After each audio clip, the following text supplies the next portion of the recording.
ប្រទេសវៀតណាមនិងប្រទេសថៃបានបញ្ជាក់ជាថ្មីនៅកិច្ចព្រមព្រៀងសហការគ្នាផ្នែកកិច្ចការពារជាតិដែលមិនអនុញ្ញាតឲ្យអង្គការបុគ្គលឬក៏បរទេសណាមួយប្រើប្រាស់ទឹកដីនៃពួកគេទាំងពីរដើម្បីធ្វើសកម្មភាពប្រឆាំងនឹងប្រទេសមួយទៀតនោះឡើយនេះបញ្យល់ទៅតាមសារព័ត៌មាន Vietnam Plus ការបដិញ្ញាចិត្តនេះបានធ្វើឡើងនៅក្នុងកិច្ចពិភាក្សានៅថ្ងៃទី14ខែធ្នូឆ្នាំ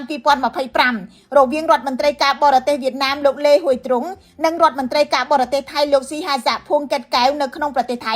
ជាទីដែលភាគីទាំងពីរបានពិនិត្យឡើងវិញនៅកិច្ចសហការលើវិស័យសន្តិសុខសេដ្ឋកិច្ចនិងស្ថិរភាពក្នុងតំបន់កាសែត Vietnam Plus បញ្ជាក់ថាការបដិញ្ញាចិត្តផ្នែកសន្តិសុខគឺជាផ្នែកមួយនៃយុទ្ធសាស្ត្រការពារជាតិដ៏ទូលំទូលាយរបស់ប្រទេសទាំងពីរនិងជាគោលការណ៍អចិន្ត្រៃយ៍នៃទំនាក់ទំនងទ្វេភាគីដោយមិនពាក់ព័ន្ធទៅនឹងភាពតានតឹងដែលអាស៊ានកំពុងតែប្រឈមនាពេលបច្ចុប្បន្ននោះទេ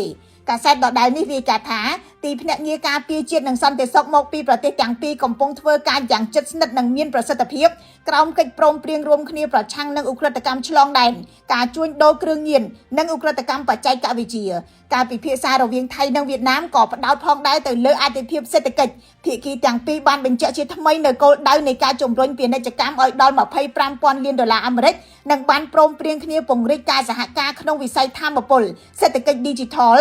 និងភស្តុភាររួមជាមួយនឹងការលើកទឹកចិត្តទៅដល់ការវិនិយោគឆ្លងដែននៅលើឆាកតំបន់វិញរដ្ឋមន្ត្រីទាំងពីរបានសង្កត់ធ្ងន់ទៅលើតម្រូវការនៅក្នុងការរក្សាស្ថិរភាពនិងការសម្របសម្រួលនៅក្នុងអាស៊ានជាពិសេសនៅពេលដែលសម្ពាធសន្តិសុខកំពុងតែកើនឡើងក្នុងជំនួបនោះរដ្ឋមន្ត្រីការបរទេសវៀតណាមលោកលេហ៊ុយទ្រុងក៏បានបង្ហាញក្តីបារម្ភចំពោះការកើនឡើងនៃភាពតានតឹងក្នុងជម្លោះកម្ពុជាថៃ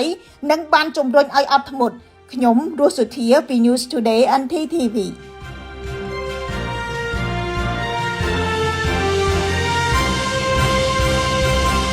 គម្រោងចាំក្នុងការធ្វើអ្វីមួយហើយស្ដាយក្រោយនៅពេលដែលបាត់បង់ម៉ាស៊ីនបាញ់ថ្នាំអង្គរ Sprayer គ្រប់គ្រងហានិភ័យទាន់ពេលវេលានិងគ្រប់ស្ថានភាព